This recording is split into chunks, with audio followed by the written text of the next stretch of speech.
köyde yaşayan bir kız var yanımızda. 37 tane kurdu var. İlginç bir yaşam hikayesi.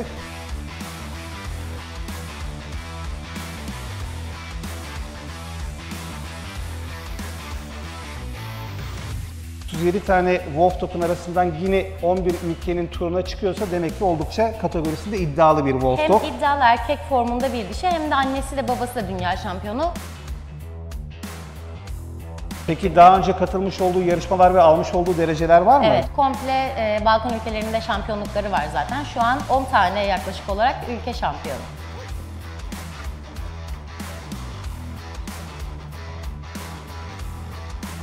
Burada da French Bulldog'larınız var herhalde. Evet. Bu arada neden Wolf Dog? Hem zorlayıcı bir ırk hem de Türk'ün temsili olduğu için ben çok fazla düşkünüm.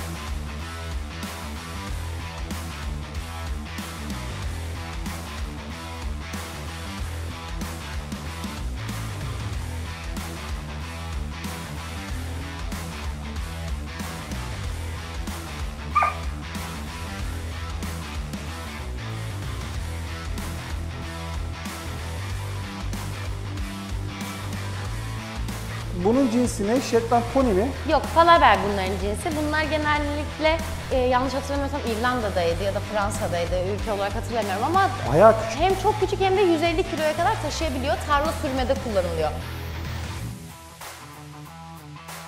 Parçalamaz değil mi bizi? Yok.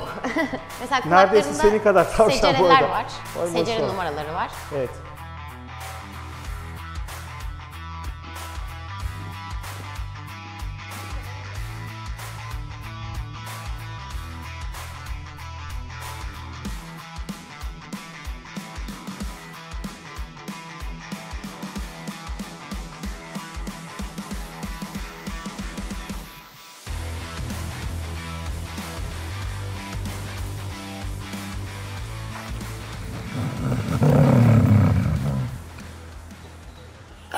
Yeni bir videodan herkese selamlar arkadaşlar. Türkiye'nin farklı noktalarını sizler için gezmeye devam ediyoruz. Bugün neredeyiz? İstanbul, Silivri'deyiz. Golden Dog Türkiye'deyiz. Mükemmel bir çiftlik. Öncelikle merhabalar. Merhaba, Nasılsınız? İyisiniz? teşekkürler. Sizler nasılsınız? Sağ olun, teşekkür ederim. Bize bu çekim imkanı verdiğiniz için ayrıca teşekkürler. Bizi tercih edip geldiğiniz için biz teşekkür Sağ olun, ederiz. sağ olun. Biz de teşekkür ederiz. Değerli dostlar, burası müthiş bir çiftlik. Harika bir peyzaj var. Birbirinden güzel Wolf Dog'lar var. 37 tane damızlık köpeğin olduğu bir tesis burası. Aynı zamanda French Bulldog'lar, Kafkas çoban köpekleri, Kan Wolf Dog'lar var, Çez Wolf Dog'lar var. Birbirinden güzel örneklerini bir arada görme şansımız var. Tibet Mastifleri, Siyam kedisi, dev bir tavşan. Gerçekten muazzam. Evet. Aynı zamanda Tuğçe ve Engin. Engin, kısacık seni de alabilir miyiz burada yanımıza mümkünse? Değil. Tuğçe ve Engin veteriner hekim olmak için şu anda okullarına devam ediyorlar. Evet. İzleyenlerimize köpeklerimizi tanıtmadan önce sizleri bir tanıyabilirler mi? Neler yapıyorsunuz? Tabii ki. Biz 6 yıldır Silivri'de burada çiftlikte yaşıyoruz. Evimiz karşıda. Köpeklerimizle beraber kalıyoruz. Aynı zamanda okul okuyoruz işte. Sürekli yurt dışında ve Türkiye içinde köpeklerimizle beraber yarışmalara katılıyoruz. Seyahatler yapıyorsunuz. Evet. Hatta biz son anda yetiştik arkadaşlar. Yarın 11 ülkelik devasa bir tur var değil mi? Evet. 1,5 ay sürecek yaklaşık olarak. Gini ile katılacağız oraya biz. Sadece bir köpek götürüyoruz ki herhangi bir stres yaşamayalım. Köpekler birbirini görünce stres yaşayabiliyorlar, Çekoslovak, Wolf Dog'lar. Ve stres yaşadıklarında tamamen bana adaptasyon sağlamayabiliyorlar. Bu yüzden kalabalık gitmektense tek köpekle dertsiz bir şekilde gideceğiz. 37 tane Wolf Dog'un arasından yine 11 ülkenin turuna çıkıyorsa demek ki oldukça kategorisinde iddialı bir Wolf Dog. Hem iddialı erkek formunda bir dişi hem de annesi de babası da dünya şampiyonu. Bu yüzden onun izinden gitsin diye biz Gini'yi tercih ettik. Çok iyi. Sonradan dünya şampiyonasına da gidecek. Peki çünkü. daha önce katılmış olduğu yarışmalar ve almış olduğu dereceler var mı? Evet, komple Balkan ülkelerinde şampiyonlukları var zaten. Şu an 10 tane yaklaşık olarak ülke şampiyonu. Müthiş. Benim CV'mde böyle bir kariyer yok. Kariyer.com'a ilan versen seni direkt hemen işe alırlar. Çok iyi. Bu arada tasarıma gerçekten bayıldım. Oldukça doğal ve her yer yemyeşil, çiçekler, böcekler. Müthiş Komple bir yaşam kendimiz alanı yaptık. tahsis etmişsiniz. Aynı zamanda da burada yaşıyorsunuz herhalde değil mi? burada Bildiğim yaşıyoruz. kadarıyla. Her şeyi de kendimiz elimizden geldiğince yaptık. Hani dışarıdan pek fazla yardım almadan. Hani bir gün yapıyoruz, beğenmiyoruz. İkinci gün başka yere taşıyoruz. Bu yüzden hiçbir zaman işler de bitmiyor ama. Her zaman bir iş var. Bu arada bir Evet. YouTube kanalınız var mı? YouTube'da bir kanalımız var Golden Dog Türkiye adında ama videomuzda çok detaylı videolarda paylaşım yapmadık henüz. İnşallah bu önümüzdeki turneyle birlikte Avrupa'da çekeceğimiz videolarla bunu daha çok geliştirmiş Ben olacağız. şiddetle tavsiye ediyorum. Bu kadar enerjik bir çift, bu kadar güzel bir tesis, bu kadar güzel köpekler, aynı zamanda hem yurt dışı deneyimleriniz de var. Bence kesinlikle günlük vlogunuzu herkes izlemek isteyecektir. Zaten az önceki tavşana bayıldım. Keza bir kedi var arkadaşlar. Gel. Kedi de ilginç. Az önce verandanın üzerine çıktı. Verandanın üzerine çıkarken sorun yoktu. İnerken biraz sorun Yükseklik yaşadı. korkusu var, Yani inemiyor. insanlar aslında hayatlarına bunca hayvanı dahil eden kişilerin yaşamlarını merak ediyor. Şu an ülkemizde maalesef birçok kişi bu sosyalliğe ve bu imkana sahip değil. Herkes apartmanlarda Evet. ve günde 10 saat çalışarak yaşıyor. O yüzden onların rehabilite olmasına katkı sağlayabilirsiniz diye düşünüyorum. Ben şiddetle tavsiye ediyorum aktif olmanızı YouTube'da. Umarım yapabileceğiz. İnşallah. Sizi kaybedecek değiliz biz Yo, yo, internet bence konularında ama. beceriklisiniz. Bu arada tesisle ilgili biraz bilgi alabilir miyiz? Burada kaç podok var? Günlük işleyiş rutininiz nasıl oluyor? Tabii ki. Çiftliğimiz yaklaşık 10 dönüm üzerinde kurulu. Bunun içerisinde tabii ki de 6 sıra şeklinde oluşan yaklaşık 40 tane padoğumuz var. Köpeklerimizi bulundurduğumuz, damızlıklarımızı bulundurduğumuz. Onun haricinde doğumhanelerimiz var. Onun üzerinde açık kapalı eğitim alanlarımız. Aynı zamanda bunlarda zemin farklılıkları var. Hani köpeklerin daha iyi alışmaları için ve havalandırma bölümlerimiz var. Her sıralarda köpeklerin, padoklarının bulunduğu sıralarda köpeklerimiz saatlik olarak değişimlere çıkıyorlar Evet. her gün havalandırmalarda. Ciddi bir düzen ve disiplin gerektiren bir Tabii işleyiş. ki. Çünkü Tabii ki. aynı zamanda bakmış olduğunuz ırk diğer ırklara göre mesela strese biraz daha meyilli olduğu için Evet. herhalde günlük salımları çok büyük önem arz ediyordur. Hem o önem arz ediyor hem de Çekoslovak Wolf Dog'ların sosyalizasyonu zaten sıkıntılı. Hani bu da %70 Karpat kurtunun genetiğinden kaynaklanıyor. Bu yüzden biz her zaman sosyal annenin yavrularını almaya tercih ediyoruz. Evet. Kendimize damızlık ayıracağımız zaman da. Görsel ne kadar kurtsa karakter o kadar sosyal bir köpek mi olmalı yani? Evet, evet. Yani mesela bu yüzden biz sosyal olmayan hiçbir köpeği üretmeyiz. Hiçbir köpeğin yavrusunu ayırmayız, önermeyiz. Çünkü anne ne kadar sosyalse yavrular o kadar sosyal olur. Çünkü yaklaşık olarak 50 gününü o anneyle geçiriyor. Evet. Yani bunu sonradan değiştirmek köpeğin komple anatomisini değiştirmekle eşdeğer neredeyse. O zaman bu genetik yük aktarımında dişiler daha etkin diyebilir Tabii miyiz? ki de erkeklere nazaran dişiler çok daha baskın Çekoslovak Wolf Dog'da. Bende de tam tersi, mesela oğlum bana benziyor, kızım annesine benziyor. Yani sadece Çekoslovak Wolf Dog'da. Süper. O zaman yavaş yavaş izleyenlere bu tesisi daha yakından gösterelim mi? Tabii. O bahsetmiş olduğunuz alanları detaylıca bir gezelim. Tamam. Hadi bakalım değerli dostlar, müthiş bir video geliyor. Beğenmeyi, paylaşmayı, like atmayı unutmayalım. Çayı kahveyi yapalım. Ekranların başında bekliyoruz.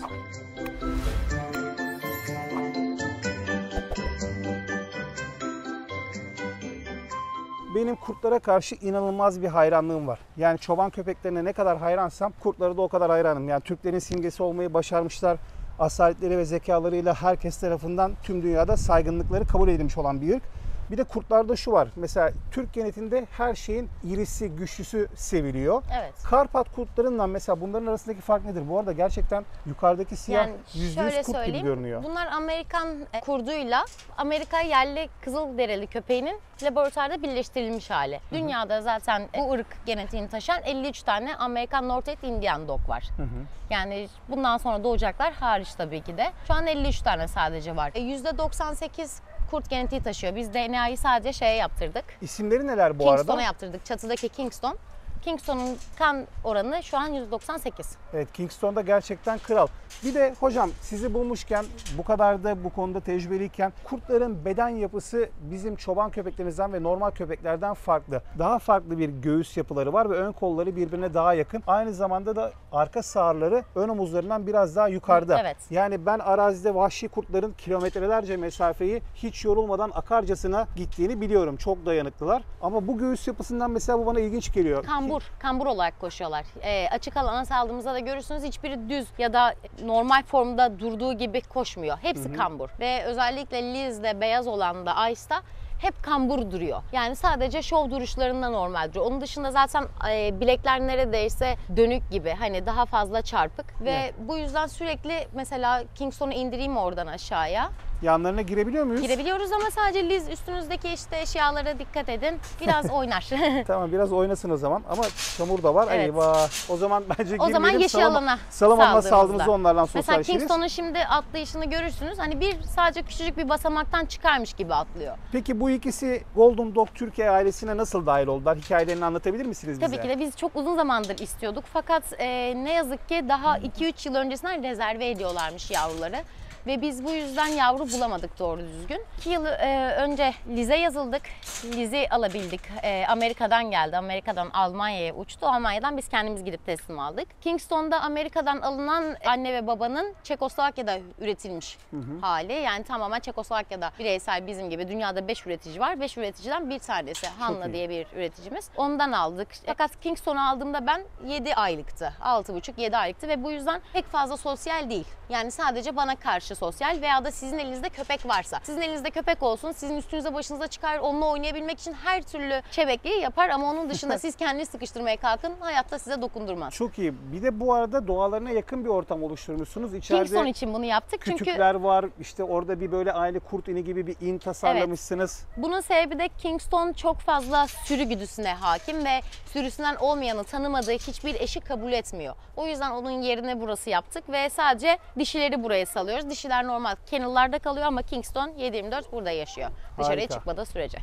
Dikkatimi çeken en önemli unsurlardan birisi de biz mesela Türkiye'nin farklı noktalarındaki çiftlikleri de çekiyoruz. Bu çiftlikte mümkün olduğunca yeşil alan çok geniş tutulmuş. Köpeklerin hepsi ferah yaşam alanlarına sahipler. Hem o hem de biz doğa Evet. olayını çok fazla seviyoruz. Hani köpeklerimizle bu yüzden kampa falan da gidiyoruz. Burada da French Bulldog'larınız var Evet. herhalde. Merhaba. Sıçam, Puffy. Ay siz ne kadar tatlısınız. Bu da kilodan kulaklarını indirmiş. Zayıflayınca dikiyor ama diğerinin yemeğini yediği O da, için. o da benim gibi beslenmesine pek dikkat etmiyor herhalde. Zaten herhalde onlarla ilgili yarışmalarda, Wolf Dog'larda olduğu gibi ilgilenmiyorsunuz değil mi Yok, sanırım? secereli değiller zaten. Seceri değiller. Evet. Onlar burada hobi olarak besliyorsunuz.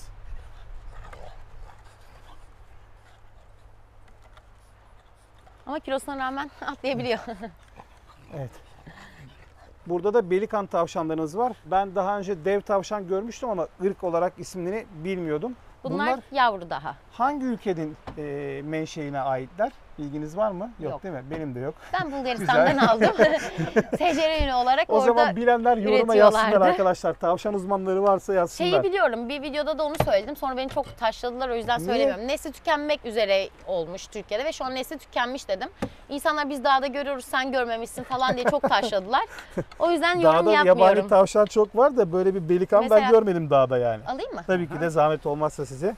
Parçalamaz değil mi bizi? Yok. Mesela Neredeyse kulaklarında senin kadar tavşan secereler boyda. var. Vay Secere maşallah. numaraları var. Evet. Bu tatu dediğimiz zaten. Evet. Damga dövme diye geçiyor arkadaşlar. Tavşan Burada soy kütük Federasyonu numarası var. Yurt dışında. Bulgaristan'dan aldık biz onları. 7D Onlar 21. yapıyor. Sen ne kadar kocamansın. Daha bir de yavru demiştin değil mi onun için? Evet. Yetişkinlik boyutuna ulaşmadı yani. Biraz daha büyüyecek mi? Yetişkinlerimiz vardı fakat bunlar normal tavşanlar gibi, onu da söyledim, orada da taşladılar beni. Yeşil ot veremiyoruz. Yani yeşil ot verdiğimizde kriz geçirip ne yazık ki kaybediyoruz. O yüzden Çok ilginç. yetişkinlerini kaybettik. Bilmiyorduk biz bu ayrıntıyı. Hani tavşan deyince yeşil ot verdik fakat kaybettik. Bugün itibariyle ilgimi cezbetti. Bu ırkla ilgili daha fazla Burada da bilgiyi var, eve gider geçebilirim. gitmez öğreneceğim. Oy maşallah dev gibiler ya. Nazar değmesin. Tavşanlarda üreme sıklığı daha yoğun değil mi? Bizimkiler bunlar sadece yılda bir kez ürüyor ve en fazla 4 tane yapıyor. Bunların tavşan olduğundan emin miyiz biz ya? Çok Yeşil ilginç. yemiyorlar, Evet, sürekli üremiyorlar, yani dairler. kuru yonca bile verdiğimizde kaybettiğimizi gördüm. Yani Sara krizi gibi kriz geçiriyor. İlk önce bayılıyor, sonra 2-3 kez daha geçirince kaybediyoruz ne yazık ki. Yeşillik olmayan bir beton alanımız var. Maalesef oraya salıyoruz çünkü yeşillik yediklerinde ölebiliyorlar. Bu. Evet. Yeşillik yediğinde öldükleri için bu yüzden beton bir alanımız var. Sadece oraya salabiliyoruz Evet. ki herhangi bir yeşil madde yiyip de ölmesinler. Çok ilginç. Ben takipçilerimizden istiyorum. Bu ırkla ilgili bilgi sahibi olanlar yorumlara eklerlerse sevinirim.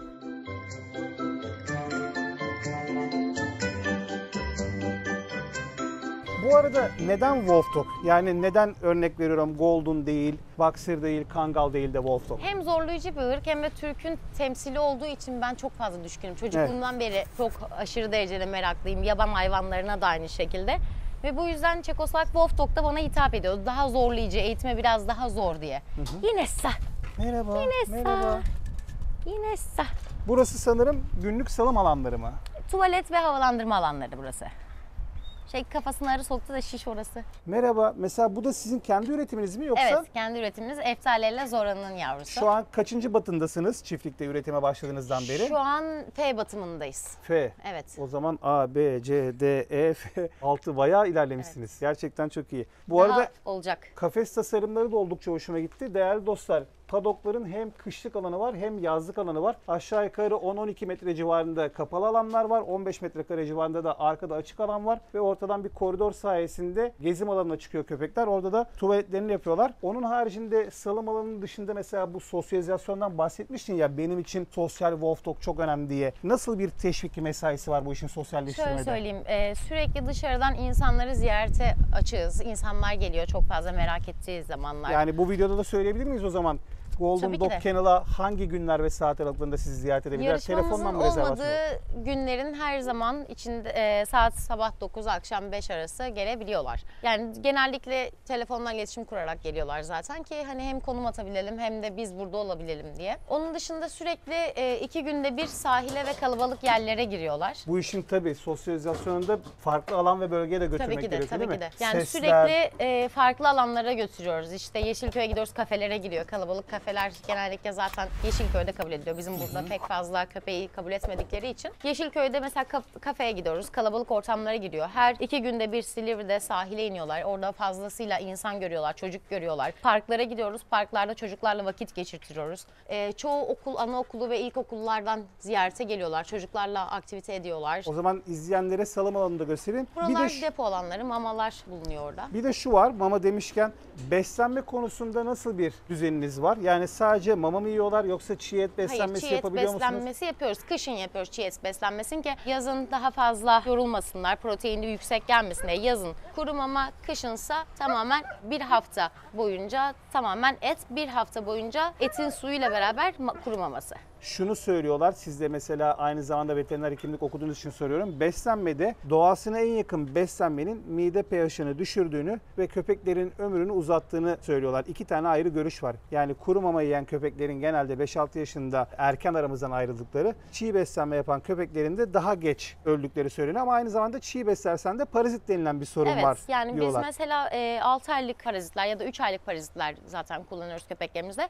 Fakat fazlasıyla çiğ beslenmede hayvanın bağırsak flora sistemini bozuyoruz. Bu yüzden çünkü kurt genetiğinden geliyor bütün köpek ırkları ve kurtlar avlandığında doğasında direkt eti yemiyor, midesini yiyor, o tahılı alıyor. Fakat bizler ne yapıyoruz? Bu çok önemli bir detay, sağ olun. bunu açıkladığınız İlk için. önce biz sadece et veriyoruz, sadece protein ağırlıklı gidiyoruz ve bu aslında hayvana bağırsak flora sistemine zarar veriyor. İlk önce avlandıklarında mideyi, sonra et kısımlarını, sonra sinirli kısımları yiyorlar.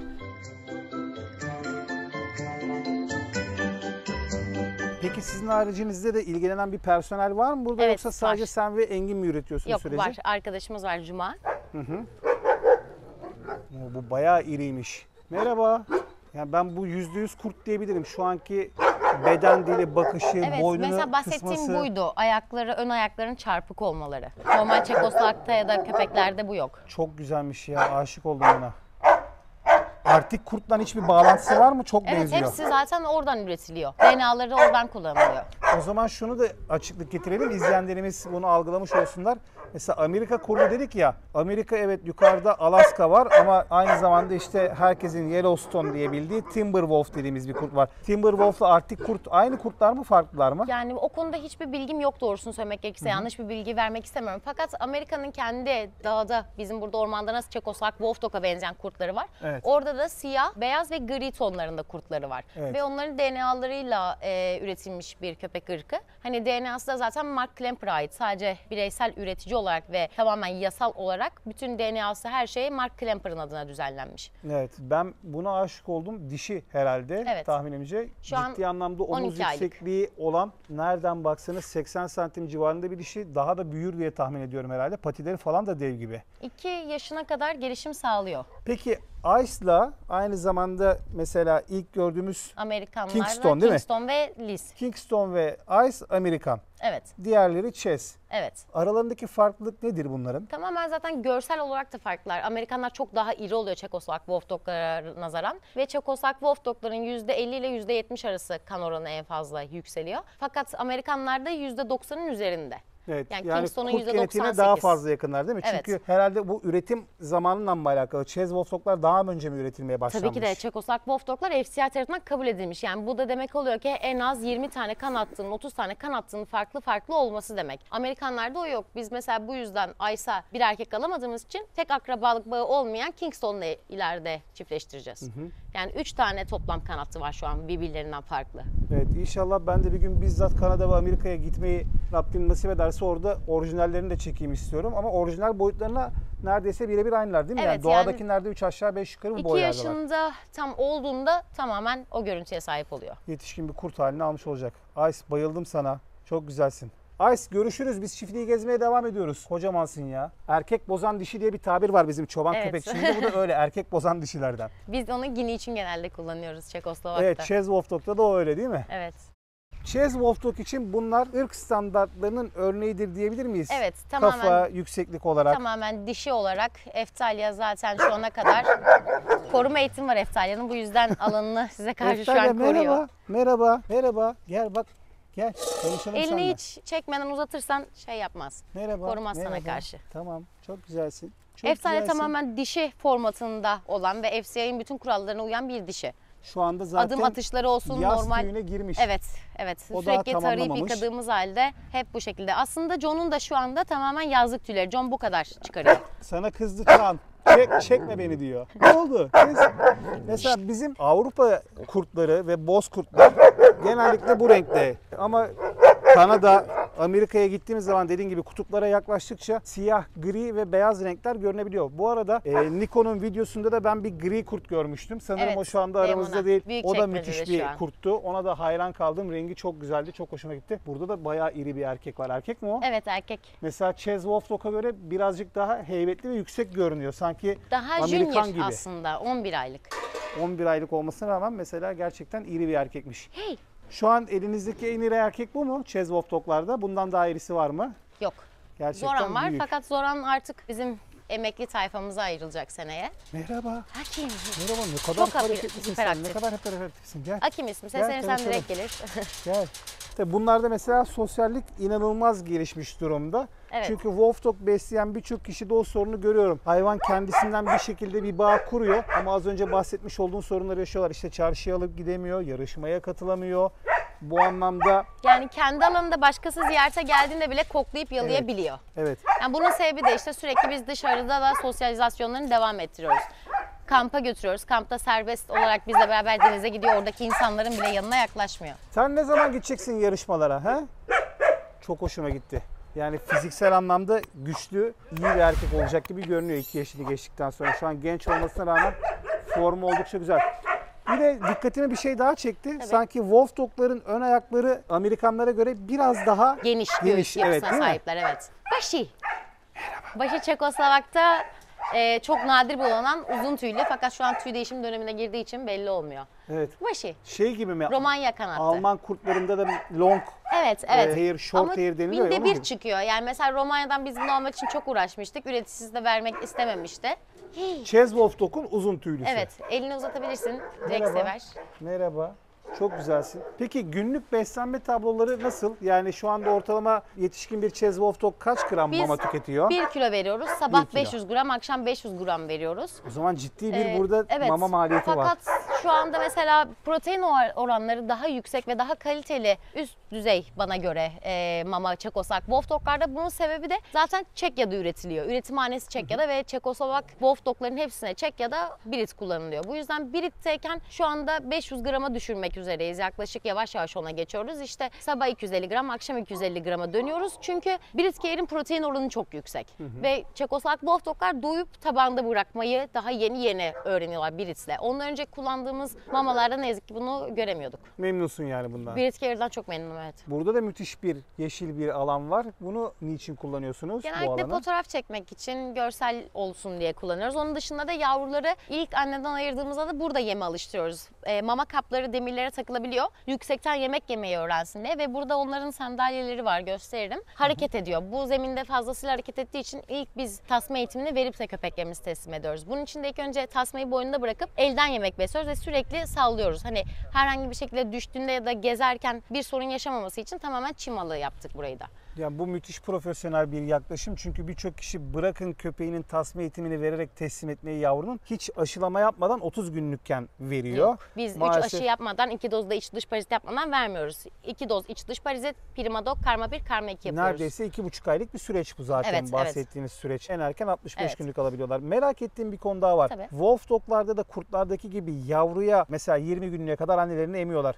Doğadaki kurtlar genelde 23-24 günlük olduklarında yavruları yavaş yavaş onları katı gıdaya geçirmek için yediklerini kusuyorlar. Evet, yapıyorlar. Sizlere var mı bu? Evet, yapıyorlar. Çok sayıda yapan annemiz var. Yapmayanı da var tabii ki de ama binde bir yapmayana denk Ya geliyoruz. aslında bu kurda yakın bir genetik olduklarını gösteren bir davranış Evet, değil mi? yani biz yavrulara mesela Royal Canin mini starter kullanıyoruz. Sonra yavaş yavaş maxi starter'a geçiyoruz. Anneye de tamamen maxi starter'la besliyoruz ki süt oranını arttırsın diye. Çünkü Royal Canin'in anne ve bebek mamasının protein değerleri de çok iyi ve süt arttırımı yapıyor. Ve bu yüzden de anne sürekli yediği halde onları kusup yediriyor. Yani bu sorunla çok fazla karşılaşıyoruz. Hani bu istediğim en son şey benim. Çünkü zaten sütten bir parazit geçiyor. Anne hamile kaldığı sürece parazitini sürekli tekrar edemeyebiliyoruz. Fakat yapıyorlar mı? Evet. Biz mesela 15-20 gün olana kadar beraber kalıyoruz doğumhanede. Yani anneden önce gözünü açtıklarında beni görüyorlar. Çünkü anneyi biz sürekli 15-20 dakikada bir dışarıya çıkarıp sürekli turlattırıyoruz. Bu alana salıyoruz. Evet. Yukarıki alanlara salıyoruz. Dolaştıkça süt verimliliği artıyor değil mi? Hem o hem stresini azaltıyor hem hareketliliğini azaltıyor. Yavruları daha fazla ilgi duyuyor. Ve bu süre zarfında da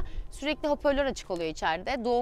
Doğumdan bir gün sonra açmaya başlıyoruz. Sürekli farklı sesler, Mozart araba mı sesleri. dinletiyorsunuz yoksa Hayır, yavrulara? herkes onu soruyor ama şey yapıyoruz. Araba Klasik sesleri, oldu. motosiklet sesleri, havaalanı seslerini dinletiyoruz ki yüksek seslere de alışkanlık sağlasınlar diye. Zaten benim bildiğim kadarıyla, yani bu arada Tuğçe'nin yanında konuşurken hep kendimi tedirgin hissediyorum. Hem veteriner hekimlik okuyorsun hem bu kadar Estağfurullah. bilgilisin. Bir yandan da kendim böyle bilgileri paylaşırken acaba hatalı bir şey söyleyip radara Ben de takılır aynı mıyım şeyden diye. sebep çok Gerçekten mi? tereddütlü konuşuyorum. Mesela Diyorum o yüzden benim sürekli. bildiğim kadarıyla yavrular ilk önce koku, yani kokuyla başlıyorlar. Evet. Birinci algı koku, memeyi bulmak için. İkinci algıda sanırım 10-12 günlük civarındayken, tam emin değilim, bu arada izleyenlerin yorumunu alalım. Sesten sonra da görsel. Yani görme en son başlıyor diye biliyorum. İlk önce koku, Evet, sonra ses, 16 sonra günlükten görsel. sonra açılıyor. Fakat Çekoslovaklarda çok fazla görüyorum. Özellikle Amerikanlar mesela 7. günden sonra gözlerini açıyor. Ben buna Bu çok kadar hızlı açıyorlar, şaşırmıştım. çok ilginç. Mesela Ice'ı da aynı şekilde yapmışlar. 7 günlük olduktan sonra ayırmışlar anneden. Ki daha fazla sosyallik katsınlar diye. Yani ben bunu yapabilir miyim bilmiyorum. Ayıramam herhalde diye düşünüyorum. Belirli bir zaman aralıklarında mı ayırıyorlar, tamamen mi ayırıyorlar? Tamamen ayırıyorlar. Çok ilginç. Sadece Nasıl beslenecek? gün Ice? biberonla besliyorlar. Sadece günde 1 saat maksimum emziriyorlar ki o da anne mastit olmasın diye. Biberonla bir saat emziriyorlar. Okey, tamam, Günde bu 1 önemli. saat o da sütü Çünkü yavaş yavaş sadece kestirsin diye. biberonla Ice dişi olarak 10 aylıkken 80 santime ulaştıysa anne sütünü Anne sütü 60 olsaydı gün nasıl çok olurdu çok emse bilmiyorum. 1 metre Mesela olacakmış demek ki Ice'ın Ice. erkeğini, erkek yavrusunu ayıracağım kendime ki onu olduğunca anneyle bırakacağım. Bu arada bildiğim kadarıyla burası ruhsatlı bir işletme değil Evet. mi? Yani bu anlamda Üretim, eğitim. Wolf Dog talep ettiklerinde sizden nasıl iletişime geçebilirler? Instagram sayfalarımızdan, Özel telefon değilse 3 aşağı numaralarımızdan. 5 yukarı ücretleri nedir sahiplendirmede? Ön rezervede 35.000 lira. Ön rezerveden sonra yavrumuz kalırsa ki hiçbiri kalmıyor. Hepsi ön rezerveye gidiyor. 40.000 lira. Amerikanlar zaten uluslararası 5.000 euro. Evet, ben mesela kabaca bir maliyet analizi yapıyorum. Böyle işletmelere girdiğimde hemen kafam ticari olarak 37 kilo mama gidiyor günde. Çok Ondan fazla. sonra eleman parası, elektrik falan hesapladım. Gerçekten 37 tane bunların köpeği bu vergileri var, standartlarda oyu var. bakmak, daha sonra bu kalitede mamalarla beslemek kolay değil. O yüzden söylemiş olduğun rakamlar yurt dışından da kıyaslandığında şu anda Yurt dışından getirmek daha az istiyorsa aslında. evet, daha az. 2500 euro orada Çekoslovak Wolf Dog'lar. Bir de nakliyesi, shipping'i var bunun. Evet, yani mesela biz Amerikan aldık. Evet 5.000 euro köpeğe verdik ama 2.500 euro sadece uçak masrafına verdik ve gidip Almanya'dan kendim teslim aldım. Oraya gidene kadar da zaten 2-3 Çekoslovak parasını sadece mazota, benzine, binetkalara verdik. Evet, ciddi maliyetler. Bu arada Silivri'de köyde yaşayan bir kız var yanımızda. 37 tane kurdu var. İlginç bir yaşam hikayesi. Neden şehirde değilsin de buradasın? Bir de burada Biz organik biraz bir yaşam sanırım yapmışsın kendine. şeyi seviyoruz. Sosyal alanlardan uzak kalmayı seviyoruz. Biraz Wolf Dog karakterine de büründük. Mesela kafeye gittiğimizde Ben de bunalıyoruz, kurtlaştım diyor sıkılıyoruz. burada Tuğçe kaldıkça. Yani pek fazla sosyalliği seviyoruz ama kendi aramızda.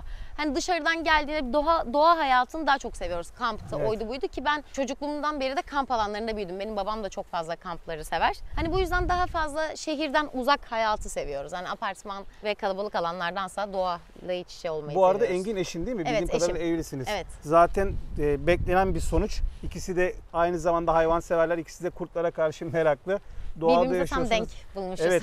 Yani şu an bu arada bu ekip biçme işlerinden sen mi ilgilisin yoksa başka biri mi ilgili? Babam çok Burada- ilgili. O da burada sizden beraber mi yaşıyor yoksa arada Yok mı hayır geliyor? arada bir geliyor ama ekindi işte kendi yetiştirdiği mahsulleri tüketmekte bunu çok seviyor. Ailecek biraz iri yarıyız. Ben mide Biz ameliyatı oldum. üretici değiliz, yiyeceğiz diyorsun Evet yani. Çok tamamen iyi. kendimiz yemek için Bence yapıyoruz. muazzam yapmış ya. Çok dekoratif olmuş yani. Bunu özellikle Bunlar, topraktan bağımsız hale e, getirmesinin mutlaka bir sebebi vardır. Sebebi yok aslında. Şöyle açıklayabilirim. Bizim burada ineklerimiz, koyunlarımız, keçilerimiz vardı. Bir ara kendi peynirimizi yapıp pandemi boyunca dışarıda hiçbir bağımız olmadan burası komple ekin alanıydı. iyi. Kendi sütümüzden peynirimizi falan yaparak Tamamen hayatımızı idame organik ettirdik. yaşam. Evet yani Covid'den kendimizi olduğunca stabilize ettik ve o zamanlar koyunların yemlikleriydi bu. Ben Evet. de toprakta olunca aralarında çok fazla yabani ot çıkıyor ve bitkiyi öldürüyor diye, sebzeyi öldürüyor diye koyun yemliklerini aralarını keserek bunu yaptık. Müthiş. Bu benim fikrimdi. Harika bir Ekmek proje. benim değildi ama tamamen bu benim fikrim. Buraya hepsinin cinsleri de yazılmış. Evet, tek mor tek soğan. not alınmış. Mor soğan. Sarımsaklarımız, domateslerimiz, elmalarımız, baby turplarımız. Çıkarayım mı yer Minyatür misin? seralar. Yerim valla hayır demem. Çok lezzetli. Büyüyünce daha güzel olacak. Biraz daha büyüyecek. Kendimi tavşan gibi hissettim.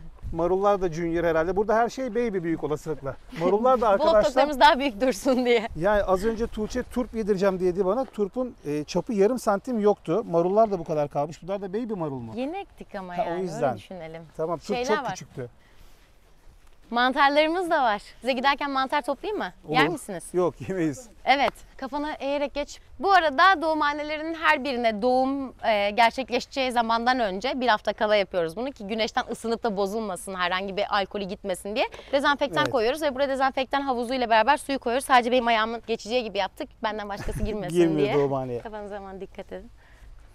Bunu da kendimiz tasarladık. Şimdi sadece buralarına tahtalar gelecek. Evet. Tahta kaplanacak. Kompozit olması ısıyı dengeli tutmak için yaz kış çok önemli. yıkanabilsin diye şimdi siz gelmeden önce zaten ustalar geldi. Buraya da havalandırması takılacak. Kamera var. Kamerayla sürekli izliyoruz. Benim bir tane portatif yatağım var. Onu buraya koyuyorum ki onlar doğum yaptığında burada olsun diye. Ya bu çok ciddi bir özveri. Evet, yıkanabilir ve zeminli hem yıkanabilir hem de meyilli yaptık ki giderden direkt pislikler de gitsin diye. İzleyenlerimize onu da göstereyim. Arkadaşlar bu tahta güvenlik tahtası annenin sırtının arkasındaki yavruları ezmemesi için yapılan bir işlem. Oldukça da mantıklı. Dişi köpek buraya yattığında bir koridor oluşmuş oluyor ve yavrular arkadan güven içerisinde hareket ediyorlar. Tabii doğum yaptıktan sonra ister istemez hem annenin kendisini temizlediği evrede hem de yavrularla ilgili de temizliği sağlıyorsun. Tabii ki. Burayı da telle kapadık ki dışarıya karşı herhangi bir şekilde çıkıp atlamasın. Çünkü bizim köpeklerimiz bunları açıp direkt kaçıyorlar. Diş izleri o yüzden. Evet, var zaten. Kuşlar Direkt belki daha önce. kaçıyorlar.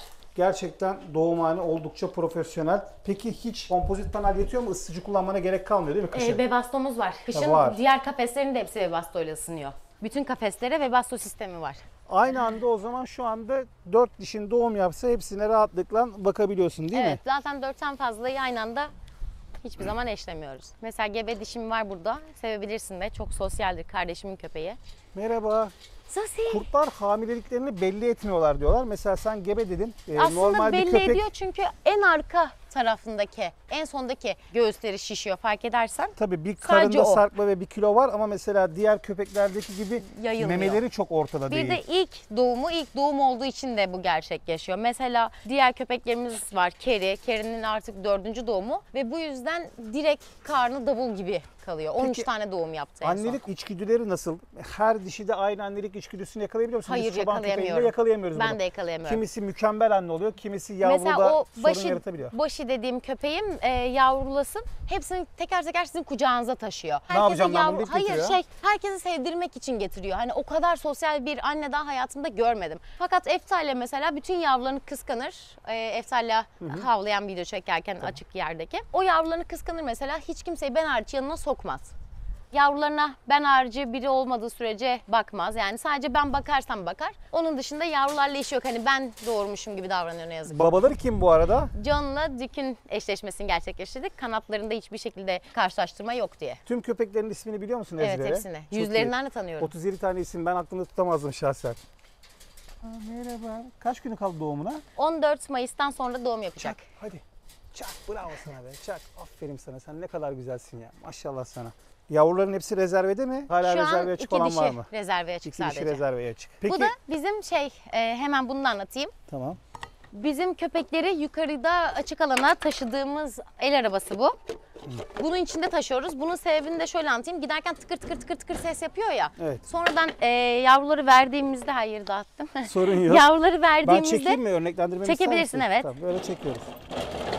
Hop çukura gitti. Tamam. Şimdi geri koydum. sebebi de bu tıkırtıya alışıyorlar ve arabaya bindiklerinde kusmaları bitiyor. Hani normalde köpeği ilk aldığınız zaman arabaya bindiğinde kusar ya da metpamit falan içiririz Evet. kusmasın diye. O kusmayı biz bunda yendikten sonra veriyoruz. Ve köpeklerin birçoğunu o arabada geçirdikleri stresten sonra parvoyu tetikliyorlar. Evet, evet. Ne Yani yazık ki nasıl bir hastalık şeyse patlatabiliyorlar. İnanılmaz bir Stres gerginlik, faktörü. stres parvoyu da ortaya çıkartıyor. Burada yani içerisinde gezdirerek stresini yeniyorsunuz Evet, ha. sürekli Müthiş. onu gördüğü anda hepsi dışarı çıkmak için çabalıyor ve sonradan arabaya bindiğimizde o kusma tamamen ortadan kalkıyor. Değerli dostlar, çiftliğe ilk girdiğimizde bizi burada 2 tane Kafkas çoban köpeği ve bir tane pony karşıladı. Sizlere onları da göstereyim istiyorum. Kafkaslar klasik, dünyanın her yerinde olduğu gibi burada da aynı korumacı ve agresif Evet. yapıya sahipler. Sanırım onlar da çiftliğin bekçilik görevini üstleniyorlar. Evet, hem bekçilik görevini üstleniyorlar hem de bizim erkeğimiz genellikle zor bulunan bir renkte ve zor bulunan bir irilikte.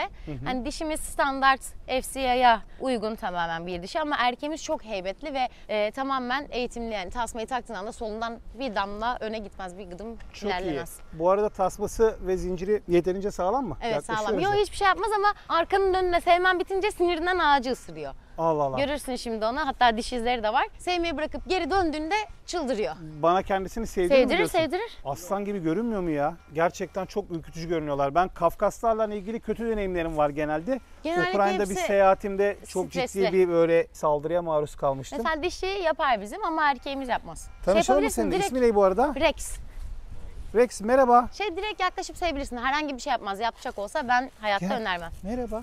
Uzanıp yalamaz, sen direkt elini uzatabilirsin. Onun kafasını eğmesindeki sebep senin onu gelip sevmen. Mümkünse görüşmeyelim kardeş, bu mesafeyi diyormuşum. Rex merhaba. Sanki böyle bir anda bam yapacak gibi Yok, hissediyorum. yapmaz. O sana ulaşmaya çalışıyor. Eğer biraz daha zaten yaklaşmazsan o kendi zincirini koparabiliyor. Ne Kırıyor. diyorsun? Yani dönüyor ya, sürekli döndüğü için kırabiliyor. Yapmaz. Gelip Yap sevebilirsin şimdi. direkt. Rex gel. Direkt Merhaba. sev. Merhaba. Mıncıklayabilirsin. Böyle mıncıklanmayı Merhaba. çok sever. Merhaba Rex. Merhaba. Tamam, bu mesafeden sevmek iyi. Ben Türkiye'de bu kadar irisi var mı bilmiyorum. Ben Yani denk görmedim. gelmedim. Mesela normalde buralarında da çok fazla yeleleri vardı. Fakat ben dış parazit yapayım derken yanlışlıkla elimden bir kaydı. Biraz fazla gitti. Evet. Yaktık bir kere tüylerini. O yüzden buralarda biraz daha az şu an. Çok Ne oldu? iri ya. Çok Ne oldu? irisin. Ne Kocamansın oldu? sen. Dur, Eyvah, dur, dikkat düşürme, et dur. ayağına zincir Yok, gelmesin. yok, ben alışayım ona. Bak dönelim, mesela sinirinden ağacı ısıracak. Biz gidiyoruz Rex. Görüşürüz. Mesela seveyim, öyle ayrılayım. Hadi gideriz. Sizin de dönmeniz lazım ki yapsın. Hadi gidelim o zaman bak. Bak. Bak kızıyor. Gidiyorsun diye yapıyor aslında. Isıramadım diye mi kızıyorsun, sevmedim diye mi kızıyorsun Rex? Merhaba. Küçük adam, ne haber? Merhaba. Bunun cinsi ne? Shetland Pony mi? Yok, Falaber bunların cinsi. Bunlar genellikle yanlış hatırlamıyorsam İrlanda'daydı ya da Fransa'daydı. Ülke olarak hatırlamıyorum ama Bayağı küçük. hem çok küçük hem de 150 kiloya kadar taşıyabiliyor. Tarla sürmede kullanılıyor. Ve çok kuvvetli hayvanlar. Boyutuna göre çok kuvvetli. Dişi mi erkek mi? Erkek. Erkek, gebe gibi, karnı şişti o zaman, Evet, bayağı çok şişko mu yedin sen biraz. oğlum? Daha He? bak küçük, Biraz yeni diyet dişlerini yap. çektik onun. Dişlerini göstereyim size bak. Daha yeni 3 yaşına girdi. Dişler de maşallah. Oğlum bir arada sigarayı bırak, bir de dişlerini fırçala ya lütfen Sırma, ya. sırma. Bak saçlara bak, çok ilginç ya. Ben kesiyorum Efsane. kendimi, bir kahkül yapıyorum ona. Yakışıklı. Bu arada burada profesyonel bir training aracı var. Trailer mı diyorlardı buna? Dog trainer değil mi bildiğim Evet. kadarıyla? Yani yarışmalara giderken bunu kullanıyorsunuz ama şu anda yeni bir tane de karavan da satın almışsınız. Evet. Hayırlı olsun Şimdi bu yurt arada. dışına giderken tek köpek gideceğimiz için bunu götürmüyoruz zaten. Kalabalık yarışmalara gideceğimizde bunu götürüyoruz. Bu arada müthiş bir tasarım. Aynı anda kaç köpek taşıyabiliyorsunuz bunda? Bir alabay rahatlıkla sığabiliyor buraya ama biz hepsine tek tek köpek koyuyoruz. Yani 4 taneden fazla koymuyoruz genel olarak içlerine. Yukarıda havalandırması, kliması ve ısıtıcısı var ve Çok bastosu. iyi. Şimdi orayı da gösterelim isterseniz. Burada biraz güç gerekiyor demiştin değil mi? Güneş sana enerjili, evet, yardım onu edeyim. açamıyorum. Şuna mı basıyoruz? Ortaya basıp itiyoruz. Vay süper. Şuradaki kırmızı tuşlardan açabilirsin istersen ve bastosunu çıkarmışlar mı? Nedir böyle bir Çıkarmışlar. trailer'ın ücreti? Hiç bilgin var mı Tuğçe? Yani şu an Türkiye'de yapan yok. Onu biliyorum. Biz bunu Türkiye'den aldık. Avcı Romork diye bir yer yapıyormuş Manisa'da fakat kapatmış. Ama şu an 150-200 bin liranın aşağısında yoktur. Özellikle O1'li ise O1 belgesini sonradan çıkarttırabiliyorsun. O da 20-30 bin lira tutuyor şu anda. Hani O1'li ise 200-220'yi buluyor. Yani gerçekten tebriği hak eden bir çift. Engin ve sen yani çiftlik başlı başına müthiş. Köpekler müthiş. Her türlü ekipmanı sağlamışsınız. Yani işini layıkından yapan bir çift. Çok teşekkür Bir ederim. yarışma organizasyonu için 11 tane ülke gezilecek ve bunun için alınan bir karavan var arkadaşlar burada. Yani bu Avrupa turunu bu araçtan yapacaksınız değil mi bu sefer? Bütün evraklarını falan şimdiden çıkardık işte aldığımız gibi. Hem ülke gezeceksiniz, müthiş bir deneyim, hem yarışma deneyimi var. Bence şiddetle YouTube yapmalısın. Yani izleyenlere Umarım de vesile olur bu sizin bu videoda videonuz. ben senin kanal bilgilerini de ekleyeceğim. Tamam. Abone olun, bakalım o yarışma süreci nasıl geçecek? Çok stresli Nerelerde geçer hangi kesinlikle dereceleri ama. alacaksın? Bence izleyenlerle paylaşın bunları. İçini göstereyim mi? Tabii ki de. Bunun fiyatı nedir peki Tuğçe? Kaç Yani aldınız? Biz transporter verip üzerine ekleme yaptık ama 800 ile 1 milyon arası değişiyor şu an fiyatları. Tabii modeline göre, kilometresine göre çok fazla farklılık gösteriyor. Süper. İçinde 2 televizyon, Webasto, kliması, işte 2 ocağı, duşu, şofbeni, her şeyini koymuşlar. Kişilik yatağı var. Karşısına televizyon koymuşlar. Çok güzel düşünmüşler bence onu. Buralarında gene ışık panelleri var hepsinde.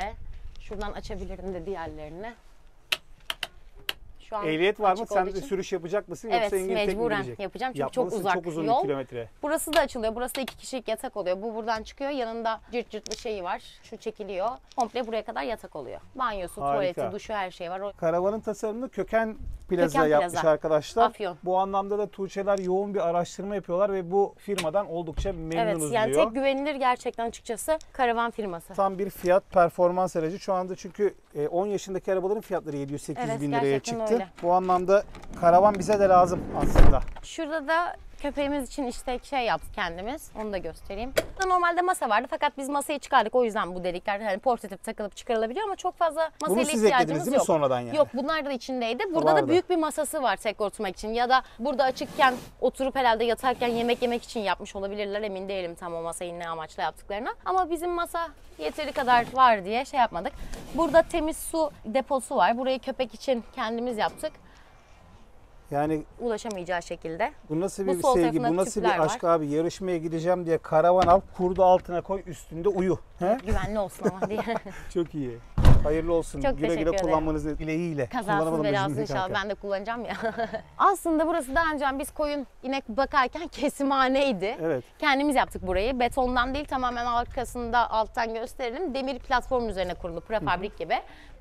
Buraya yıkama yeri yaptık, biz kendimiz yaptık yine buraya meyilli bir şekilde. Hani köpeğimizi yıkayabileceğimiz alan, tarayabileceğimiz alan. Orada çift motorlu, 4 motorlu kurutma makinesi, işte tıraş makineleri, vücut spreyleri, her şey burada hazırlanıyor. Yarışmaya buradan gidiyor. Giderken sadece buradan şampuanlarını, saç spreylerini bir de makinamızı alıyoruz. Harika. Yani çiftliğin her bir noktasında izleyenlerimiz o profesyonelliği hissedebiliyorlar.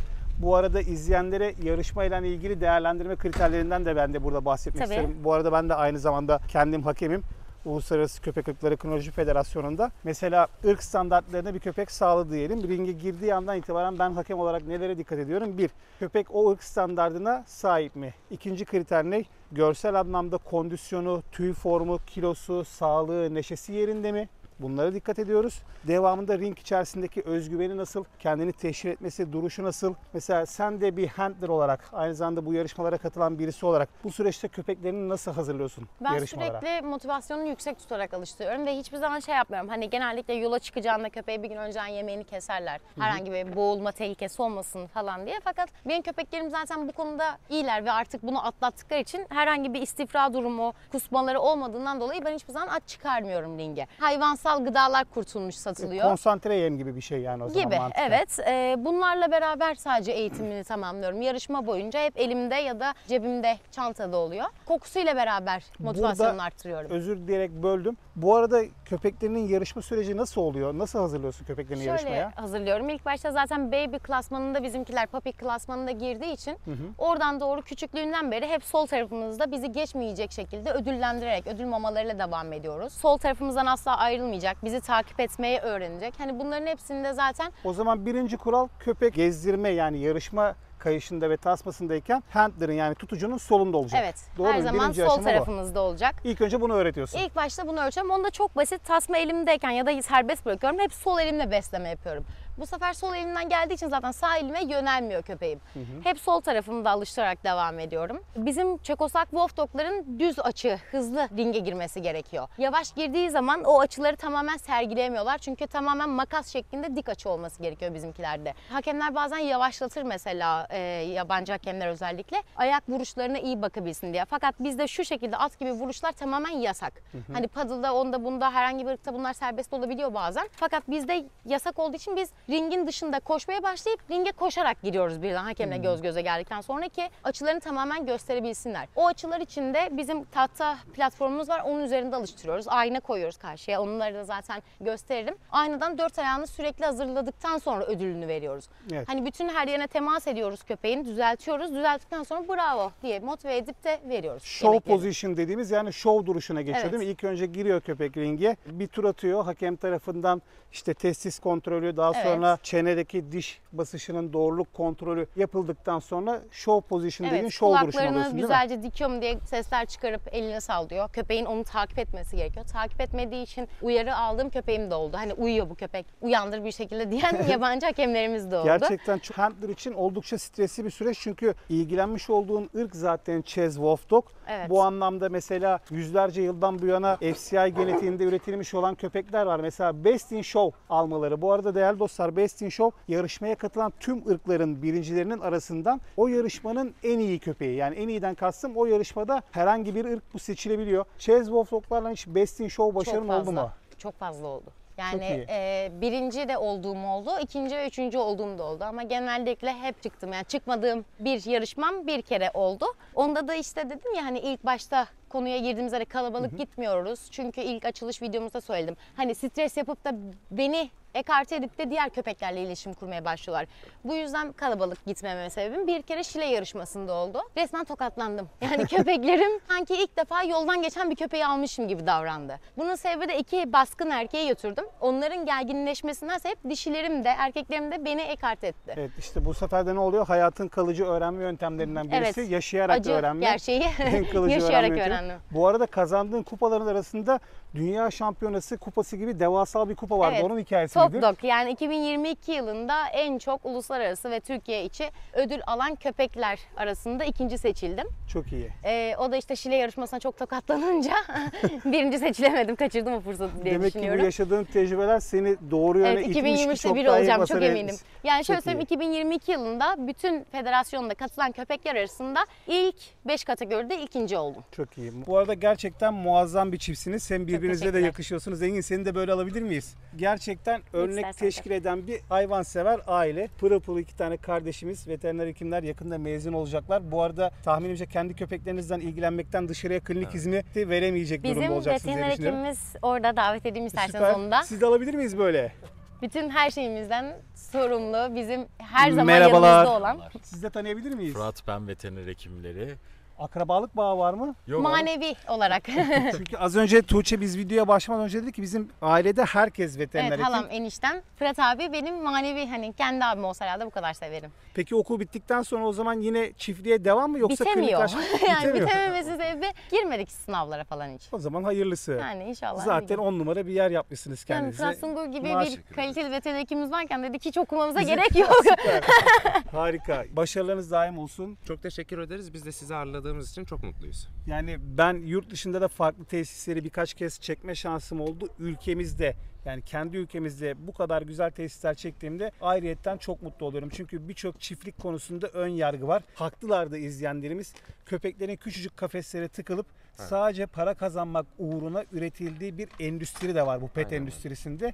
Siz burada köpeklerinize bu imkanı tanıyarak, bu profesyonelliği göstererek, yani taşıma aracınızdan karavanınıza, kullandığınız mamadan bakım alanına, tesisin güzelliğinden her şey eksiksiz gelmiş ve bunun karşında da başarıyı yakalıyorsunuz. Çok teşekkürler. İnşallah ülkemizi yurt dışında da layıkıyla temsil edersiniz. İnşallah. Ben de süreci merakla bekliyorum. O kupaların yanına inşallah daha da büyükleri eklenir. Umarım, ben de ondan Başarılarınız daim olsun. çok ümitliyim. İnşallah güzel geçer. Köpeğime de çok güveniyorum. Yani kendimden daha çok hatta ona güveniyorum orada, ama Süper. inşallah yanılmayız. Evet değerli dostlar, bir videonun daha sonuna geldik. Kanalımıza abone olmayı ve videolarımızı beğenmeyi unutmayın. Buna benzer içeriklerin gelmesini istiyorsanız bunu da lütfen yorum yorumlarda belirtin. Ben izniniz olursa sosyal medya bilgilerinizi buraya eklemek istiyorum. Wolf Dog konusunda gerçekten doğru köpeklere ulaşabileceğiniz bir çiftlik burası. Şiddetle tavsiye ediyorum. Bizde şöyle bir alışkanlık var. Bir ırk çok yeniyse ve bilinirliği çok fazla değilse herkes bunun en iyisinin yurt dışında olduğunu düşünüyor. Evet, yanlış Bu kadar algılar emek çok verilip oluyor. buraya getirilmiş olan genetikler var. Hazır imkan. Tabii ki de. İlgisi ve merakı olan şiddetle tavsiye ediyorum. Golden Dog Türkiye ile iletişime geçebilir. Keza Tuğçe'nin ve Engin'in enerjisi müthişti. İstediğiniz zaman da burası müsait olduğu Tabii ki sürece de. ziyaret edebiliyorlar. Yani bizim için de çok iyi bir fırsat bu. Çünkü köpeklerimiz farklı insanlar gördüğü için, farklı davranışlar gördüğü için daha iyi sosyalleşiyor. Sizleri tanıdığıma çok memnun Ben de oldum. çok memnun oldum. Müthiş Çok bir memnun çiftsiniz. İnşallah başarılarınız daim olur. Umarım. Güzel kupaları ülkemize getirmeye devam edersiniz. Getirdiğim gibi arayacağım. Tamam, o zaman şöyle izleyenlerimize bir veda el sallaması yapalım mı? Görüşmek üzere.